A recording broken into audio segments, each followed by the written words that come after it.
નમસ્તે વિદ્યાર્થી મિત્રો, હું મુંગરા સર ફરી એકવાર તમારી સામે બાયોલોજીનું ચેપ્ટર જે આપણે સ્ટાર્ટ કરેલું છે, ચેપ્ટર નંબર 3 માનવ પ્રજનન. લાસ્ટ લેક્ચરની અંદર આપણે નર પ્રજનન તંત્ર વિશે સંપૂર્ણ માહિતી ભણી ગયા છીએ. તો આજે આપણે માદા પ્રજનન તંત્રથી શરૂઆત કરવાના છીએ. તો માદા પ્રજનન તંત્રની વાત કરીએ તો સૌથી પહેલાં આપણે જોશું માદા પ્રજનન તંત્રનું સ્થાન.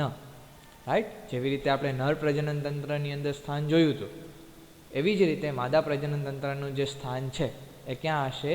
તો કે નિતંબ પ્રદેશમાં છે એ માદા પ્રજનન તંત્ર જોવા મળશે. રાઈટ, માદા પ્રજનન તંત્રની અંદર વિવિધ ભાગોની આપણે વાત કરીશું. જેવી રીતે આપણે નર પ્રજનન તંત્રની અંદર 4 મુખ્ય ભાગોની વાત કરી હતી, તેવી જ રીતે માદા પ્રજનન તંત્રની અંદર પણ આપણે વિવિધ ભાગોની વાત કરીશું. તો તેમાં સૌથી પહેલાં વાત કરીશું અંડપિંડો. રાઈટ, નરની અંદર શુક્રપિંડો અને માદાની અંદર શું જોવા મળશે? અંડપિંડો જોવા મળશે. આ પછી અંડવાહિનીઓ, જેવી રીતે નર પ્રજનન તંત્રની અંદર શુક્રવાહિની છે, તેવી જ રીતે માદા પ્રજનન તંત્રની અંદર અંડવાહિનીઓ છે. આ ઉપરાંત ગર્ભાશય, એ પછી ગ્રીવા, એ પછી યોનિમાર્ગ અને સૌથી છેલ્લો જે ભાગ છે એ છે બાહ્ય જનેન્દ્રિયો. રાઈટ, તો માદા પ્રજનન તંત્રની અંદર આપણે એની આકૃતિ જોઈએ તો આકૃતિમાં સૌથી પહેલાં આપણે જોશું સ્થાન. રાઈટ, સ્થાન ક્યાં છે? તો કે સ્થાન આપણે જોયું નિતંબ પ્રદેશની અંદર. તો આ જે ભાગ છે,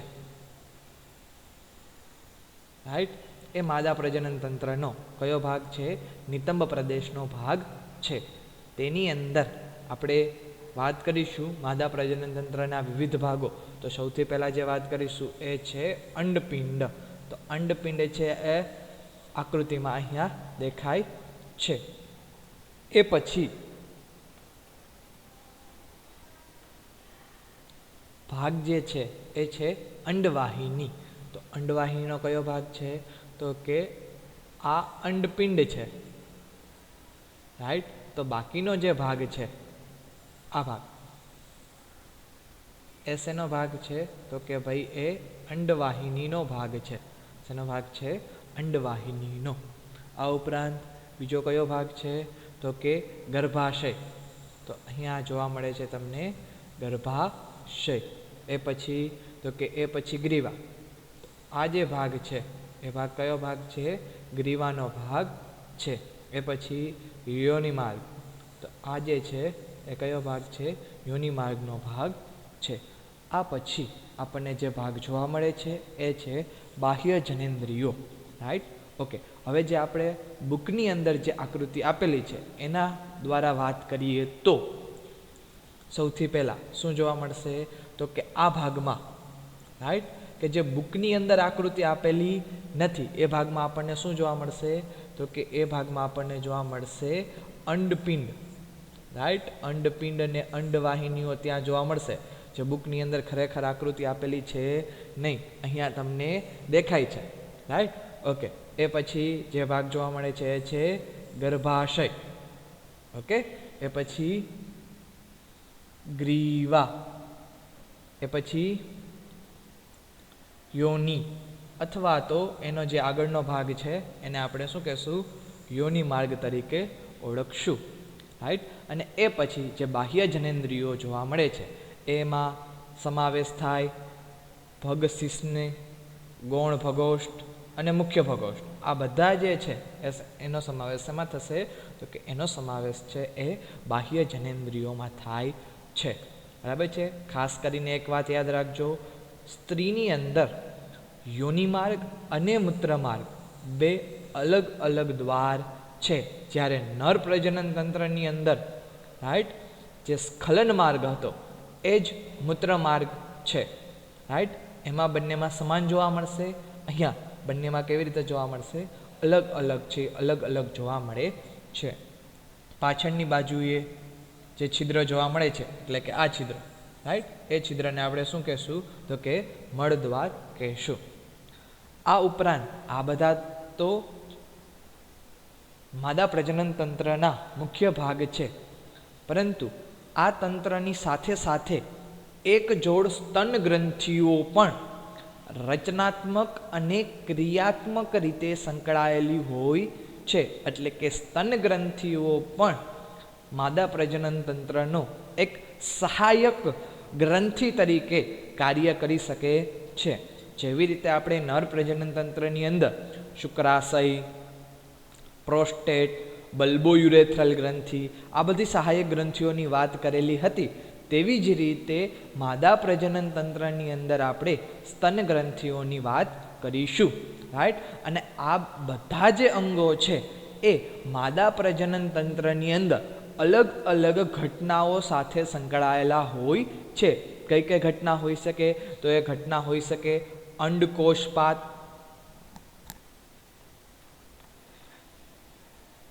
અંડકોષપાત. બીજી કઈ ઘટના હોઈ શકે તો કે ફલન, એ પછી તો કે ગર્ભધારણ, રાઈટ. પછી તો કે બાળકના જન્મની જે ઘટના છે એ છે. આ ઉપરાંત બાળ સંભાળની પ્રક્રિયા છે. આ બધી પ્રક્રિયાઓમાં શું થાય છે તો કે આ બધા જે ભાગો છે માદા પ્રજનન તંત્રના એ મદદરૂપ થાય છે, રાઈટ. તો આપણે એક પછી એક માદા પ્રજનન તંત્રના ભાગોની ડિટેલમાં વાત કરીશું. તો સૌથી પહેલા ભાગની વાત કરીએ, એ ભાગ છે અંડપિંડ, રાઈટ. અંડપિંડની રચના.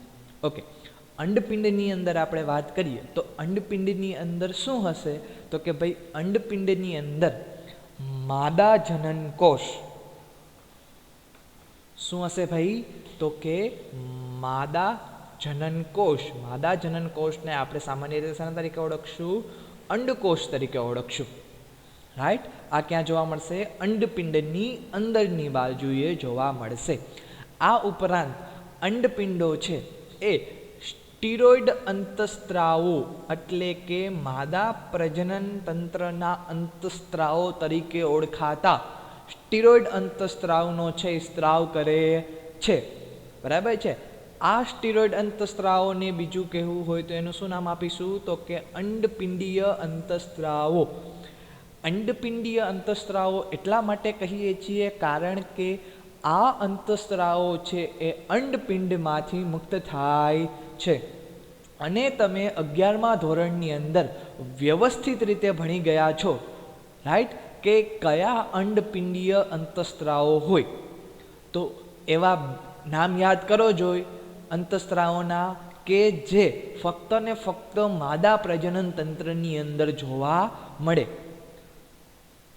સાચું છે, જે તમારા મનમાં આવેલું છે એ સાચું છે. કયા બે અંતસ્ત્રાવો છે તો કે ઇસ્ટ્રોજન અને પ્રોજેસ્ટેરોન. આ બે અંતસ્ત્રાવો એવા છે કે જે ફક્ત ને ફક્ત ક્યાં જોવા મળે છે? માદા પ્રજનન તંત્રની અંદર. અને એટલે જ એ બંને અંતસ્ત્રાવોને આપણે સ્ટીરોઇડ અંતસ્ત્રાવ અથવા તો અંડપિંડીય અંતસ્ત્રાવ કહીએ છીએ. શું કામ? કારણ કે એ અંડપિંડમાંથી મુક્ત થાય છે, રાઈટ. ઓકે, તો સૌથી પહેલા આપણે જોશું અંડપિંડનું સ્થાન, રાઈટ. અંડપિંડનું સ્થાન ક્યાં જોવા મળશે તો કે અંડપિંડનું જે સ્થાન છે એ ઉદરના નીચેના ભાગે દરેક બાજુએ એક એક ગોઠવાયેલા છે. એટલે કેટલા અંડપિંડ છે? 2. ક્યાં છે તો કે ઉદરના નીચેના ભાગે, બરાબર છે. આકૃતિ જોઈએ તો ખ્યાલ આવે. દાખલા તરીકે આકૃતિની અંદર તમને દેખાય છે જે આ ભાગ છે, રાઈટ, એ ભાગ કયો ભાગ આવશે તો કે એની ઉપરનો જે ભાગ છે એ ભાગ આવશે ઉદરનો ભાગ. અચ્છા, એ ઉદરના ભાગમાં નીચેની બાજુએ, ઉદરમાં ક્યાં? નીચેની બાજુએ, એટલે કે આ ભાગ, રાઈટ. આ જે ભાગ તમને જોવા મળે છે એ ત્યાં શું છે તો કે દરેક બાજુએ, એટલે કે એક જમણી બાજુ અને એક ડાબી બાજુએ એમ એક એક અંડપિંડ છે એ ગોઠવાયેલા છે, રાઈટ. ઓકે, કદ, અંડપિંડના કદની વાત કરીએ તો કદ એનું છે 2 to 4 સેન્ટીમીટર એટલે કે 2 થી 4 સેન્ટીમીટર છે એ લંબાઈ ધરાવે છે. આ ઉપરાંત અંડપિંડ જે છે એ નિતંબની દિવાલ સાથે અને ગર્ભાશય સાથે આ બંને સાથે શેના દ્વારા જોડાયેલું છે? તો કે અસ્થિબંધ દ્વારા જોડાયેલું છે. અંડપિંડ છે એ નિતંબની દિવાલ સાથે અને ગર્ભાશય સાથે શેના દ્વારા? અસ્થિબંધ દ્વારા છે એ સંપર્કમાં છે અથવા તો જોડાયેલું છે. તો આકૃતિમાં એ વ્યવસ્થિત રીતે દેખાતું નથી. તો આકૃતિને આપણે થોડી શું કરવી પડે? ઝૂમ કરીને જોઈએ તો આ જે અસ્થિબંધ છે એ અસ્થિબંધ દેખાય આવે. કેવી રીતે? તો કે જો આ આકૃતિ છે એની અંદર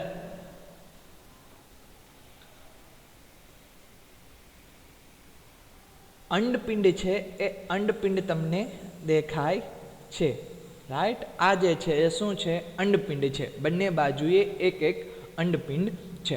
ઓકે, અંડપિંડ છે એ નિતંબની દિવાલ. તો નિતંબની દિવાલ ભાઈ કઈ છે? તો કે અંડપિંડની પાછળની બાજુએ જે આ ભાગ છે,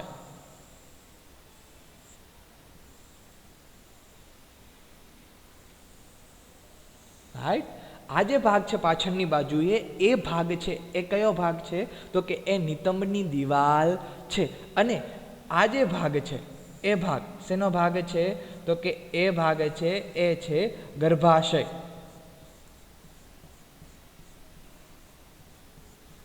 રાઈટ? તો ગર્ભાશય સાથે અને નિતંબની દિવાલ સાથે અંડપિંડ કોના વડે જોડાયેલું છે? અસ્થિબંધ દ્વારા છે એ જોડાયેલું છે, રાઈટ? ઓકે, દરેક અંડપિંડ પાતળા અધિછદીય આવરણ દ્વારા આવૃત હોય છે. એટલે કે ધોરણ 11 ની અંદર તમે ભણી ગયા છો કે હંમેશા અધિછદીય આવરણ ક્યાં હોય? તો કે બહારની બાજુએ હશે. એટલે અંડપિંડની અંદર જે અધિછદીય આવરણ છે એ કેવું આવરણ હશે? તો કે એકદમ પાતળું અધિછદીય આવરણ હશે. જે કોને આવરે છે? તો કે જે અંડપિંડીય આધારકને આવરે છે. એટલે કે અંદરની બાજુએ અંડપિંડીય આધારક હશે અને બહારની બાજુએ શું જોવા મળે છે? અધિછદીય આવરણ છે એ જોવા મળે છે, રાઈટ? ઓકે, આ અંડપિંડીય આધારક છે એ અંડપિંડીય આધારક બે ભાગમાં વહેંચાયેલું હોય છે. તો કયા બે ભાગ જોવા મળશે? તો કે પહેલું પરિઘવૃત્તિ બાહ્યક, રાઈટ? એટલે કે જે બાહ્યકનો ભાગ આવેલો છે એ અંડપિંડમાં પરિઘવૃત્તિ આવેલો છે. પરિઘ એટલે કે બહારની બાજુએ, રાઈટ? બહારની બાજુએ જે ભાગ આવેલો છે, પરિઘ બાજુ જે ભાગ આવેલો છે એ ભાગને આપણે શું નામ આપશું? બાહ્યક. અને અંદરની બાજુએ જે ભાગ આવેલો છે એટલે એને નામ આપશું મજ્જક. એટલે એને શું નામ આપશું? અંતઃમજ્જક. ઓકે, તો આકૃતિમાં જોઈએ કેવી રીતે આ પરિઘવૃત્તિ બાહ્યક અને અંતઃમજ્જકનો જે ભાગ છે એ દેખાય છે. તો જો આ જે અંડપિંડની આકૃતિ જે છે, રાઈટ, એ અંડપિંડની આકૃતિમાં બહારની બાજુએ તમને લાલ રંગનું એક આવરણ દેખાય છે, રાઈટ? એ જે આવરણ છે એ જે છે, બરાબર છે, એ અંડપિંડની દિવાલ છે. એની અંદરની બાજુએ તમને પીળા રંગનું આવરણ દેખાય છે. આ જે છે કયો ભાગ છે?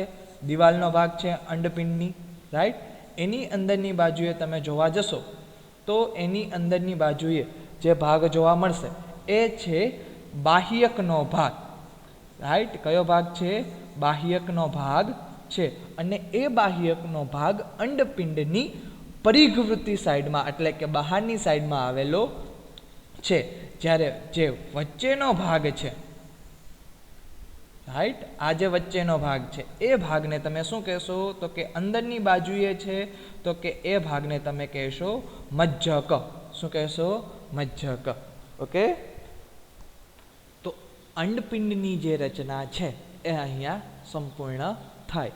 એ પછીનો જે ભાગ છે એ છે અંડવાહિની, રાઈટ. એટલે આપણે જોશું અંડવાહિનીની રચના. તો અંડવાહિનીની જે રચના છે તેની અંદર અંડવાહિનીઓનું બીજું પણ નામ છે, જેને આપણે સામાન્ય તરીકે ઓળખીએ છીએ ગર્ભાશયની નળી. એટલે કે અંડવાહિનીને કાં તો ગર્ભાશયની નળી અથવા તો અંડવાહિનીઓ કહેશું. ખાસ કરીને યાદ રાખજો વિદ્યાર્થી મિત્રો, ક્યારેક એક્ઝામની અંદર બરાબર છે અંડવાહિની જે રચના છે એ પૂછતા નથી. એ લોકો એમ પૂછી દે કે ગર્ભાશયની નળી વિશે લખો, બરાબર છે, 2 માર્ક. તો બધા વિદ્યાર્થીઓ છે એ ભૂલ શું કરે તો કે ગર્ભાશયની નળી એટલે ગર્ભાશય વિશે લખીને આવે છે. પરંતુ આ ખાસ કરીને ધ્યાન રાખજો કે અંડવાહિનીનું જ બીજું નામ છે એ શું છે? ગર્ભાશયની નળી છે. એટલે કે અંડવાહિની પ્લસ ગર્ભાશય પ્લસ યોનિમાર્ગ, આ 3 3, રાઈટ. અંડવાહિની એનું જ બીજું નામ ગર્ભાશયની નળી પ્લસ ગર્ભાશય પ્લસ યોનિમાર્ગ, આ 3 3 ભેગા મળીને શું બનાવશે? માદા સહાયક નલિકાઓ બનાવે છે. MCQ ની અંદર આવી શકે, રાઈટ, કે માદા સહાયક નલિકાઓ છે એ શેની બનેલી હોય છે? તો કે માદા સહાયક નલિકાઓ છે એ ગર્ભાશયની નળી અથવા તો અંડવાહિની અને ગર્ભાશય અને યોનિમાર્ગ છે એ 3થી બનેલે હોય છે, રાઈટ. ઓકે, આકૃતિની અંદર જોઈએ તો આકૃતિમાં બરાબર છે જે આ ભાગ તમને જોવા મળે છે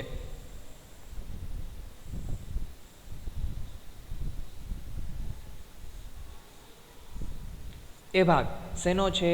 અંડવાહિનીનો ભાગ છે અથવા તો ગર્ભાશયની નળીનો ભાગ છે. શું કામ ભાઈ એને ગર્ભાશયની નળી કહેવામાં આવે છે? કારણ કે અંડવાહિની શેમાં ખુલે છે? તો કે આ જે ભાગ છે અંડવાહિની, બરાબર છે, અંડવાહિની ક્યાં ખુલે છે? તો કે અંડવાહિની છે એ ગર્ભાશયના ગુહામાં ખુલે છે. એટલે એને આપણે શેના તરીકે ઓળખીએ છીએ? ગર્ભાશયની નળી તરીકે પણ ઓળખીએ છીએ, રાઈટ. તો અંડવાહિનીઓનું સ્થાન ક્યાં?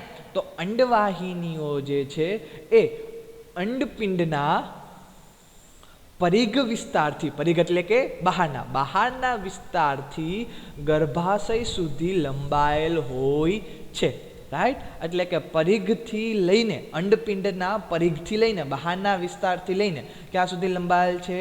ગર્ભાશય સુધી લંબાયેલ છે. એટલે કે અંડવાહિનીનો એક છેડો અંડપિંડની નજીક હોય તો એનો જ બીજો છેડો જે છે એ ગર્ભાશયની અંદર ખુલે છે, રાઈટ. અંડવાહિનીની લંબાઈ કેટલી જોવા મળે છે? તો કે અંડવાહિનીની જે લંબાઈ છે એ 10 થી 12 સેન્ટીમીટર લાંબી જોવા મળે છે. આ ઉપરાંત અંડવાહિનીના 3 અલગ અલગ ભાગ છે એ પણ જોવા મળે છે. તો એ 3 અલગ અલગ ભાગ કયા કયા છે? તો કે સૌથી પહેલો ભાગ અંડવાહિની નિવાપ, રાઈટ.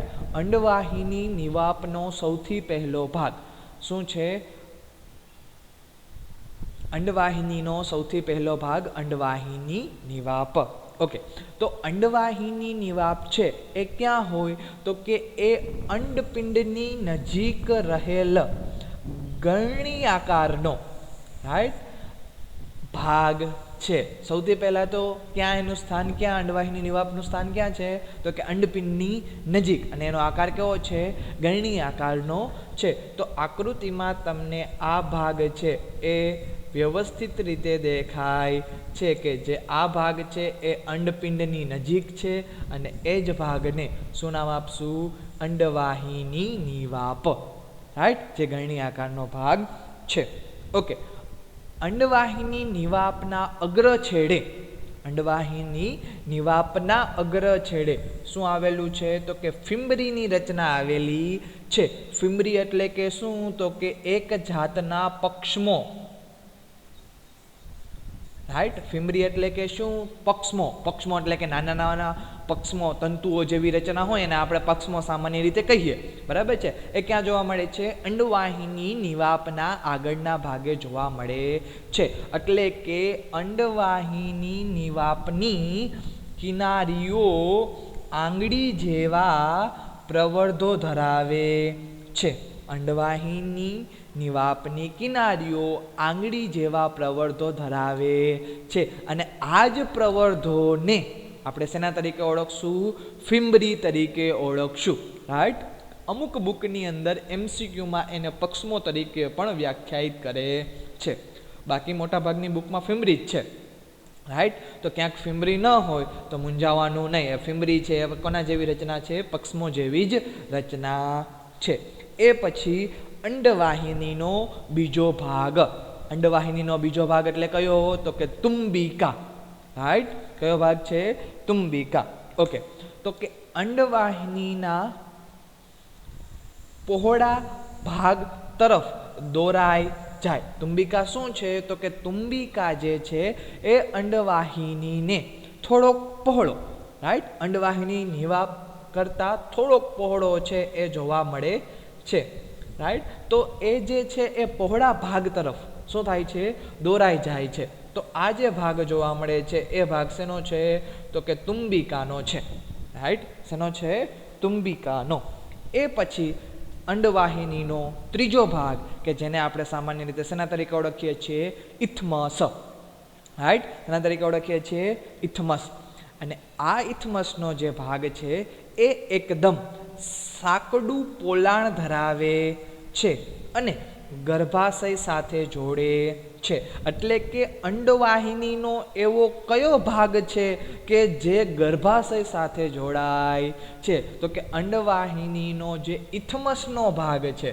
શેનો ભાગ છે? ઇથમસનો. એ કોની સાથે જોડાય છે? તો કે ગર્ભાશય સાથે જોડાય છે. તો આકૃતિમાં તમે વ્યવસ્થિત રીતે જોઈ શકો છો કે આ જે ભાગ છે એ ઇથમસનો ભાગ છે અને એ ઇથમસનો ભાગ, બરાબર છે, આ જે ગુહા છે એ શેની ગુહા છે?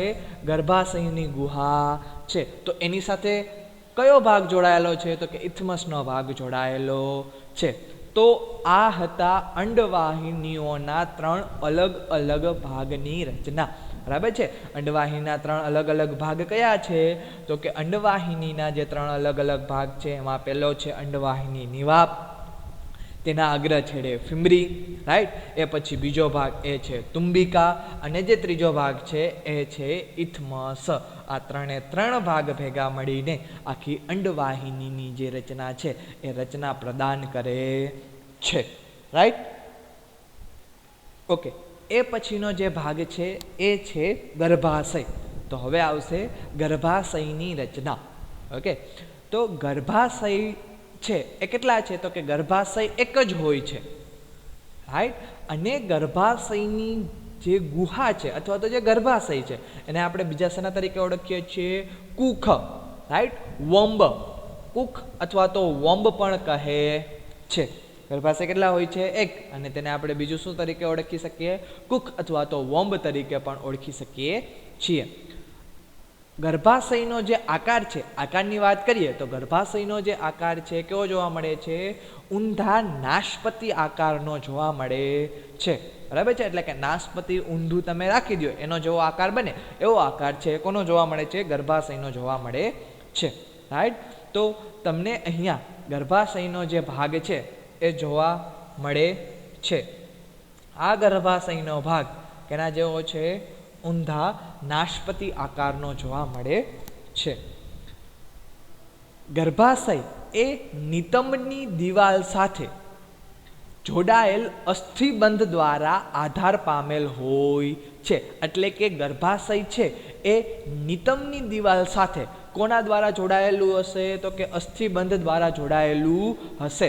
આની પહેલાં આપણે અંડપિંડની વાત કરી હતી. તો અંડપિંડ પણ નિતંબની દિવાલ સાથે અને ગર્ભાશય સાથે કોના દ્વારા જોડાયેલું હોય? અસ્થિબંધ દ્વારા જોડાયેલું હોય. તો ખાસ કરીને આ બંધનું નામ યાદ રાખજો. નીટમાં MCQમાં પૂછાઈ શકે અથવા તો બોર્ડની એક્ઝામમાં પણ MCQમાં પૂછાઈ શકે. બરાબર છે કે ગર્ભાશય અને અંડપિંડ છે એ બંને વચ્ચે કયો બંધ હોય અથવા તો ગર્ભાશય અને નિતંબની દિવાલ વચ્ચે કયો બંધ હોય? તો કયો બંધ જોવા મળશે? અસ્થિબંધ છે. અસ્થિબંધ જોવા મળશે. ગર્ભાશયની દિવાલની પેશી પણ કેટલા સ્તરો ધરાવે છે? તો કે 3 સ્તરો ધરાવે છે. કયા કયા 3 સ્તરો છે? તો એ 3 સ્તરોની આપણે વાત કરીએ સૌથી પહેલું સ્તર છે એ જોવા મળે છે પેરીમેટ્રિયમ. સૌથી પહેલું સ્તર કયું જોવા મળે છે? પેરીમેટ્રિયમ. અને આ પેરીમેટ્રિયમ સ્તર છે એ ક્યાં જોવા મળશે? તો કે પેરીમેટ્રિયમ સ્તર છે એ સૌથી બહારની બાજુએ, રાઈટ, ક્યાં જોવા મળશે? સૌથી બહારની બાજુએ છે જોવા મળશે. અને એકદમ કેવું સ્તર છે? તો કે એકદમ પાતળું સ્તર છે, રાઈટ, બાહ્ય પાતળું સ્તર, કે જેને આપણે શેના તરીકે ઓળખીએ છીએ? પેરીમેટ્રિયમ તરીકે ઓળખીએ છીએ. એ પછી જે ભાગ છે એ છે માયોમેટ્રિયમ. માયો એટલે કે મધ્યમાં જે હોય એ, બરાબર છે. તો કે મધ્યનું અરેખિત સરળ સ્નાયુઓનું જાડું સ્તર, એટલે કે એકદમ જાડું સ્તર છે, રાઈટ. જો આકૃતિમાં જુઓ તો આ જે મધ્યનો જે ભાગ છે, આ ભાગ, રાઈટ, એ કયો ભાગ છે? તો કે એ ભાગ છે માયોમેટ્રિયમનો. એટલે કે માયોમેટ્રિયમ જે છે ક્યાં આવેલું હોય? માયો એટલે કે મધ્યમાં, રાઈટ. અને શેનું બનેલું છે? તો કે ખાસ કરીને યાદ રાખજો, અરેખિત સરળ સ્નાયુઓનું બનેલું છે. અને એકદમ કેવું છે? જાડું સ્તર છે, બરાબર છે. આગળ હું તમને વાત કરું શા માટે એ જાડું સ્તર હોય, બરાબર છે, ને ક્યાં મદદ કરે. એ પછીનો જે ભાગ છે એ છે એન્ડોમેટ્રિયમ. અને એન્ડો એટલે કે અંદર. તો એન્ડોમેટ્રિયમ છે એ સૌથી અંદરનું ગ્રંથીય સ્તર છે. સૌથી અંદરની બાજુએ આવેલું ગ્રંથીય સ્તર હોય તો એ કયું છે? એન્ડોમેટ્રિયમ છે. પેરી એટલે કે બાહ્ય, માયો એટલે કે મધ્ય, અને એન્ડો એટલે કે અંદર. પેરીમેટ્રિયમ, માયોમેટ્રિયમ અને એન્ડોમેટ્રિયમ. તો આ ત્રણ ભાગ શેના છે? તો કે ગર્ભાશયના સ્તરના છે. એન્ડોમેટ્રિયમ જે છે સ્તર એ ઋતુચક્ર દરમિયાન ચક્રીય ફેરફારમાંથી પસાર થાય છે. એનો મતલબ એમ કે એન્ડોમેટ્રિયમની અંદર શું થશે? ચક્રીય ફેરફારો થશે. કયા દરમિયાન? તો કે ઋતુચક્ર દરમિયાન. અચ્છા, કેવા ફેરફાર થશે? તો કે જ્યારે માદાની અંદર ઋતુસ્ત્રાવ થાય એ દરમિયાન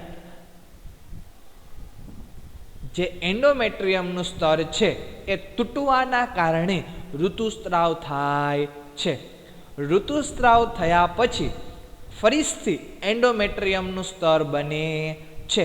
અને જો ફલન ન થાય તો ફરીથી એ એન્ડોમેટ્રિયમનું સ્તર તૂટે છે અને ઋતુસ્ત્રાવ યોનિ માર્ગ દ્વારા બહાર નિકાલ પામે છે. એટલે કે એન્ડોમેટ્રિયમ છે એ કન્ટિન્યુઅસ એનું નિર્માણ થવું અને તૂટવું, નિર્માણ થવું અને તૂટવું, આ ચક્રીય ફેરફારમાંથી શું થાય છે? પસાર થાય છે. પણ કઈ કન્ડિશન્સમાં? ઋતુચક્ર દરમિયાન જ, રાઈટ. ઓકે. જ્યારે માયોમેટ્રિયમ જે છે, મેં તમને કીધું હતું માયોમેટ્રિયમનું હું તમને કહીશ કે શા માટે અરેખિત સ્નાયુઓનું જ બનેલું જાડું સ્તર છે. તો જે માયોમેટ્રિયમ છે એ બાળકના પ્રસવ દરમિયાન મજબૂત સંકોચન દર્શાવે છે. એટલે કે પ્રસવ એટલે કે શું? તો કે પ્રસવ એટલે કે આપણે બીજી ભાષામાં લખીએ તો એને સામાન્ય કહેવાય જન્મ. બાળકના જન્મમાં, રાઈટ, બાળકનો જ્યારે જન્મ થાય એ દરમિયાન મજબૂત સંકોચન દર્શાવે. કયું સ્તર? માયોમેટ્રિયમ. કારણ કે બાળકનો જે વિકાસ છે એ ગર્ભાશયની ગુહાની અંદર થાય છે. હવે બાળકનો વિકાસ સંપૂર્ણ થઈ જાય, આપણને બધાને ખબર છે કે બાળકનો વિકાસ છે એ 9 મહિના પછી સંપૂર્ણ થઈ ગયેલો હોય છે, રાઈટ. સરેરાશ 9 મહિના હોય છે. તો એ બાળકનો વિકાસ 9 મહિના પછી સંપૂર્ણ થયા બાદ બાળકના પ્રસવની પ્રક્રિયા એટલે કે જન્મની પ્રક્રિયા કરવા માટે શું કરવું પડે? તો કે ગર્ભાશયની ગુહાનું જે માયોમેટ્રિયમ સ્તર છે એને સંકોચાવવું પડે. અને જો એ સંકોચાય તો જ બાળક જે છે એ ગર્ભાશયના ગુહામાંથી યોનિ માર્ગ દ્વારા શું થાય છે? બાળકનો જન્મ થાય છે. જો આ સંકોચન ન થાય તો બાળકનો જન્મ છે એ સંભવ છે નહીં, બરાબર છે. અમુક માદાની અંદર આ માયોમેટ્રિયમનું જે સ્તર છે મજબૂત સંકોચન ન કરી શકતું હોય તો એ બાળકમાં, બરાબર છે, વેક્યુમ ક્લીનર દ્વારા પણ શું કરવો પડે? તો કે બાળકને છે એ ખેંચવું પડે, બરાબર છે, યોનિ માર્ગ દ્વારા. તમે 3 ઇડિયટ મૂવીની અંદર જોયેલું જ હશે કે તેમાં બાળકનો જે જન્મ છે, ડિલિવરીની જે ઘટના છે એ કોના દ્વારા કરે છે? વેક્યુમ ક્લીનર દ્વારા કરે છે. શા માટે? કારણ કે તે સ્ત્રીની અંદર જે માયોમેટ્રિયમનું જે સ્તર છે એ મજબૂત રીતે, જરૂરી હોય તેટલું મજબૂત રીતે સંકોચન દર્શાવી શકતું નથી. બરાબર છે? એના માટે જે ડિલિવરી છે એ કોના દ્વારા કરવી પડે? વેક્યુમ ક્લીનર દ્વારા કરવી પડે. આ ઉપરાંત ગર્ભાશયની અંદર જ વાત કરીએ તો ગર્ભાશય જે છે એ યોનિ માર્ગમાં, રાઈટ, ગર્ભાશય છે એ ક્યાં ખુલે છે? યોનિ માર્ગમાં. પરંતુ ગર્ભાશય અને યોનિ માર્ગ વચ્ચે શેનો ભાગ આવે છે? તો કે સાંકડી ગ્રીવા દ્વારા ખુલે છે. એટલે કે આ જે ગુહા છે એ ગર્ભાશયની ગુહા છે, રાઈટ, ગર્ભાશયની ગુહા, અને અહીંયા છે એ યોનિ માર્ગ છે, અને એ બંનેની વચ્ચે શું જોવા મળે છે? ગ્રીવાનો જે ભાગ છે, ગ્રીવાનો ભાગ જોવા મળે છે, રાઈટ. એટલે કે ગર્ભાશય યોનિ માર્ગમાં સાંકડી ગ્રીવા દ્વારા ખુલે છે. ગ્રીવાની ગુહાને ગ્રીવા નળી કહે છે. ગ્રીવાની અંદર શું જોવા મળે છે? તો કે ગ્રીવાનો થોડોક ભાગ છે એ થોડોક ફૂલાયેલો ભાગ જોવા મળે. બરાબર છે? એને આપણે શું કહીએ છીએ? ગ્રીવા ગુહા, અથવા તો એ ભાગને ગ્રીવા નળી, અથવા તો આપણે બીજું શું નામ આપી શકીએ? ગ્રીવા નલિકા આપી શકીએ છીએ. અને જે યોનિ માર્ગ સાથે જોડાય, એટલે કે ગ્રીવા નલિકા છે અથવા તો ગ્રીવા નળી છે, એ કોની સાથે જોડાશે? યોનિ માર્ગ સાથે જોડાશે. અને યોનિ માર્ગ સાથે જોડાય શું બનાવશે? જન્મનળી બનાવે છે. શા માટે જન્મનળી બનાવે છે? કારણ કે બાળકના પ્રસવની પ્રક્રિયા, એટલે કે જન્મની પ્રક્રિયા છે એ યોનિ માર્ગ દ્વારા અથવા તો એ જન્મનળી દ્વારા થશે. એટલે એને આપણે શું કહીએ છીએ? જન્મનળી કહીએ છીએ, રાઈટ. તો અહીંયા ગર્ભાશયની રચના છે એ સંપૂર્ણ થાય.